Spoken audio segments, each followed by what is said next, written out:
Assalamualaikum warahmatullahi wabarakatuh.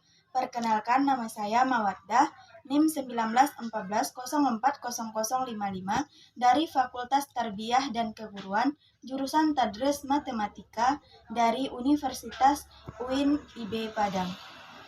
Baiklah, di sini saya akan menjelaskan materi UTS Evaluasi Pendidikan Matematika yang diampu oleh Ibu Nita Putri Utami MPD. Berikut penjelasannya.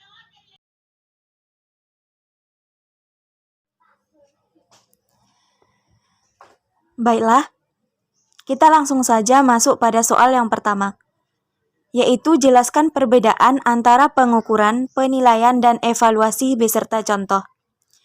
Pengukuran hasil belajar dapat diartikan sebagai kegiatan untuk membandingkan hasil belajar dengan standar yang ditetapkan. Pengukuran hasil belajar bersifat kuantitatif, sehingga dinyatakan secara numerik. Dengan demikian, pengukuran dapat dijadikan sebagai instrumen untuk melakukan penilaian. Penilaian hasil belajar adalah proses pengambilan keputusan dengan menggunakan informasi yang diperoleh dari pengukuran hasil belajar, baik yang menggunakan tes maupun non-tes.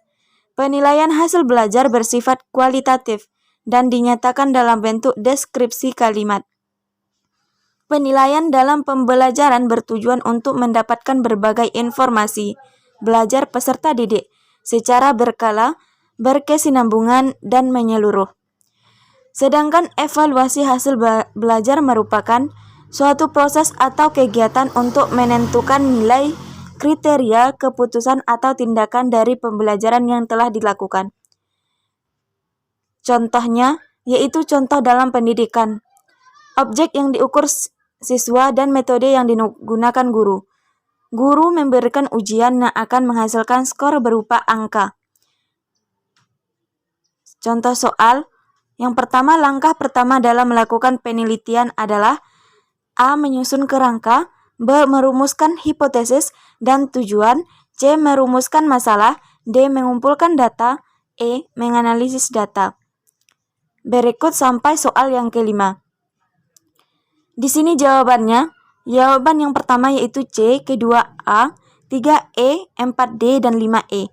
Jika siswa benar menjawab soal, maka skornya 2 untuk tiap soal. Jika siswa salah menjawab soal, maka skornya 0 untuk tiap soal. Patokan penilaian A, besar dari 8,5 sampai 10. B, besar dari 7,0 sampai 8,5.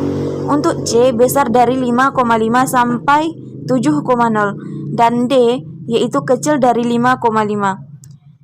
Kemudian siswa dinyatakan lulus jika mendapat nilai A dan B. Siswa dinyatakan tidak lulus jika mendapat nilai C dan D. Berikut dilampirkan tabel skor nilainya. Berdasarkan total skor tersebut, maka Budi adalah siswa paling cerdas di kelas tersebut pada materi pengenalan kimia. Metode yang digunakan guru dalam kegiatan pembelajaran sudah efektif, yang ditunjukkan dengan 100% siswa telah lulus dalam materi tersebut. Guru dan siswa melakukan kegiatan pembelajaran bersama-sama merupakan objek yang akan diukur dengan alat ukur berupa ujian atau kumpulan soal. Akan menghasilkan alat ukur berupa angka untuk mengambil keputusan angka yang diperoleh ditransformasikan ke dalam nilai A, B, C, dan D. Evaluasi hasil belajar merupakan proses mulai dari menentukan objek yang diukur, mengukurnya, mencapai hasil pengukuran, mengambil keputusan lulus tidaknya siswa, dan efektif tidaknya metode yang digunakan guru. Kita masuk pada soal yang kedua. Jelaskan perbedaan penilaian ranah kognitif, penilaian ranah efektif, dan penilaian ranah psikomotor beserta contoh. Dalam suatu pembelajaran berhitung, maka dapat dibedakan proses penilaian antara ranah kognitif. Kita ulangi. Baiklah, dalam suatu pembelajaran berhitung, maka dapat dibedakan proses penilaian antara ranah kognitif, efektif, dan psikomotor. Ranah kognitif dalam berhitung dapat diartikan sebagai aktivitas kognitif dalam memahami hitungan secara tepat dan korteks. Aktivitas seperti ini sering disebut sebagai kemampuan membaca atau lebih khusus disebut sebagai kemampuan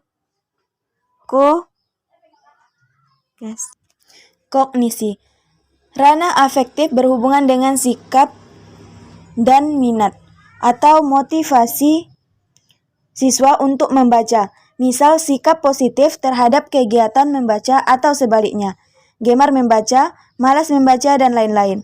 Kemudian ranah psikomotor berkaitan dengan aktivitas fisik siswa pada saat melakukan kegiatan berhitung, aktivitas fisik pada saat berhitung. Contoh, jika dalam suatu pelajaran seorang pengajar menjelaskan tentang sistem fotosintesis pada tumbuhan, maka alat beberapa penilaian yang harus dilakukan. Yang pertama, penilaian kognitif. Kemudian dilampirkan beberapa soal. Yang kedua, penilaian afektif. Di sini kita dituntut untuk menjawab pertanyaan soal dengan nomor, nama, mengemukakan pendapat kerjasama, disiplin, skor, dan nilai.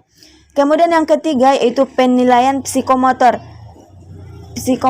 Di sini dilampirkan nomor, kelompok, identifikasi, masalah hasil belajar, pengamatan, jumlah, dan skor nilai. Penilaian akhir dilakukan oleh pengajar dengan memperhatikan skor yang dimiliki oleh siswa.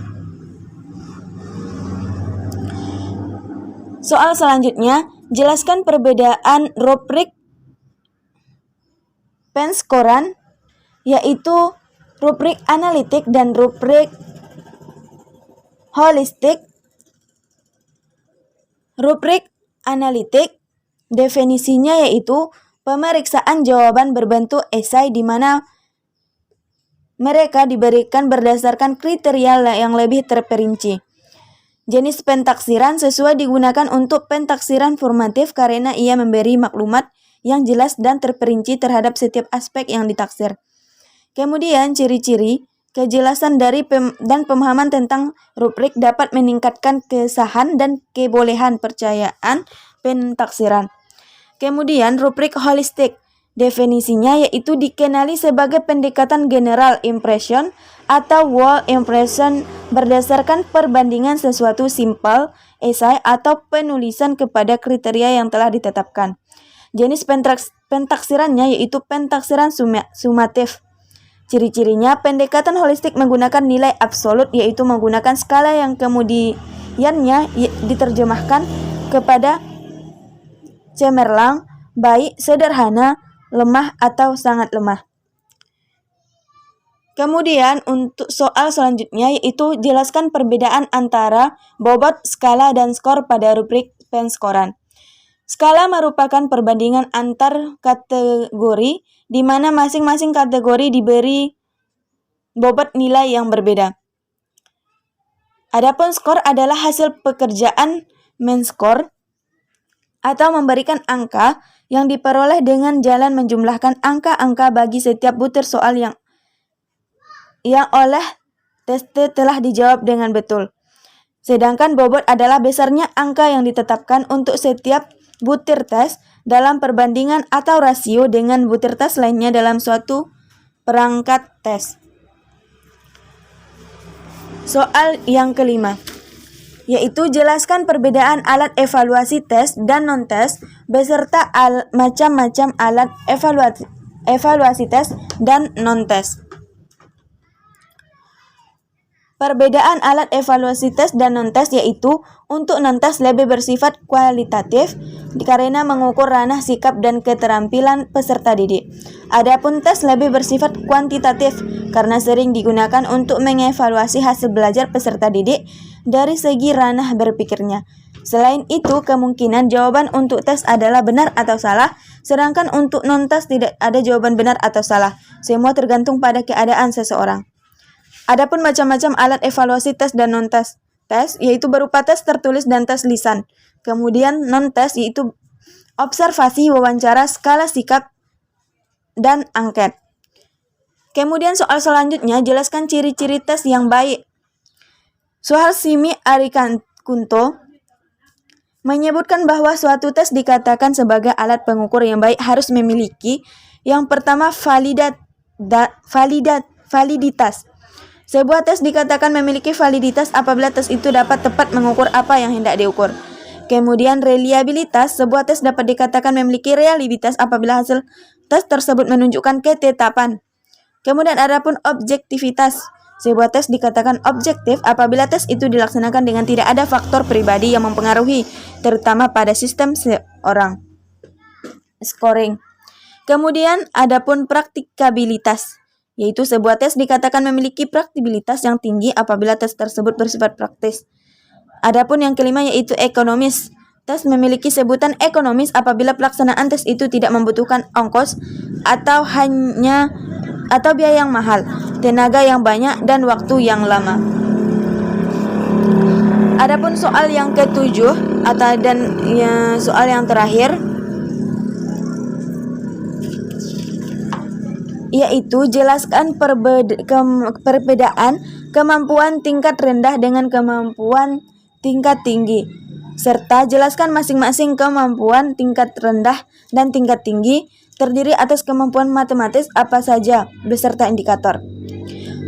Perbedaan low dan hard yaitu jika kompetensi berpikir tingkat rendah meliputi mengingat, menghafal dan sedikit memahami, sedangkan kompetensi tingkat tinggi adalah kegiatan mental dalam memecahkan masalah dalam tingkat yang lebih tinggi dari tingkat berpikir dasar.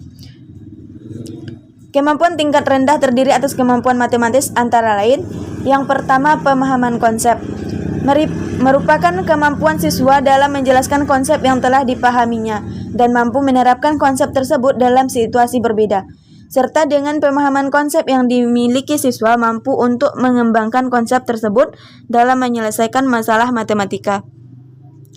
Indikator pemahaman konsep yaitu yang pertama menyatakan ulang sebuah konsep, kedua mengklasifikasi objek menurut sifat-sifat tertentu sesuai dengan konsepnya, yang ketiga memberi contoh dan bukan contoh dari suatu konsep, empat menyajikan konsep dalam berbagai bentuk representasi matematika, 5 mengembangkan syarat perlu atau syarat cukup dari suatu konsep, 6 menggunakan dan memanfaatkan serta memilih prosedur atau operasi tertentu, 7 mengaplikasikan konsep atau algoritma pada pemecahan masalah.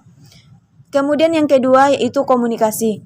Menurut Prayitno DKK, komunikasi adalah suatu cara siswa untuk menyatakan dan menafsirkan gagasan-gagasan matematika secara lisan maupun tertulis, baik dalam gambar, tabel, diagram, rumus, ataupun demonstrasi.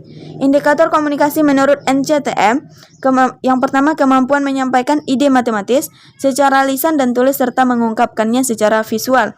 Kedua, kemampuan memahami dan mengevaluasi ide matematis secara lisan, tulis, atau bentuk visual lainnya. Yang ketiga, kemampuan menggunakan istilah-istilah atau notasi matematika serta struktur dalam menyampaikan idenya. Adapun selanjutnya yaitu kemampuan tingkat tinggi terdiri atas kemampuan matematis antara lain yang pertama, penalaran matematis. Adalah penalaran tentang dan dengan objek matematika yang diperlukan untuk menarik kesimpulan atau membuat suatu pernyataan baru yang benar berdasarkan pada beberapa pernyataan yang kebenarannya telah dibuktikan atau diasumsikan sebelumnya. Indikator penalaran matematis menurut NCTM, yang pertama, mengajukan dugaan. Kedua, melakukan manipulasi matematika.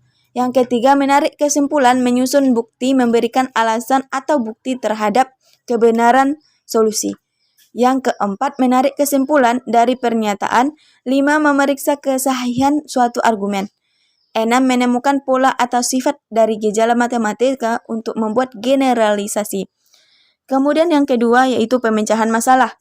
Adalah proses yang melibatkan menggunakan langkah-langkah tertentu yang sering disebut sebagai model atau langkah-langkah pemecahan masalah atau usaha mencari solusi dari suatu situasi yang dihadapi sehingga mencapai tujuan yang diinginkan. Indikator pemecahan masalah menurut NCTM antara lain yaitu yang pertama menyelidiki dan mengerti isi matematik. Kedua, menerapkan penggabungan strategi pemecahan masalah matematika. 3, mengenal dan merumuskan permasalahan dari situasi yang diberikan. Dan yang terakhir yaitu menerapkan proses dari model matematika untuk situasi dunia nyata. Berikut penjabaran materi dari UTS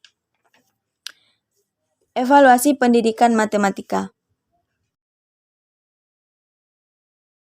Baiklah, sekian penjelasan materi ujian tengah semester evaluasi pendidikan matematika dari saya mengucapkan wassalamualaikum warahmatullahi wabarakatuh.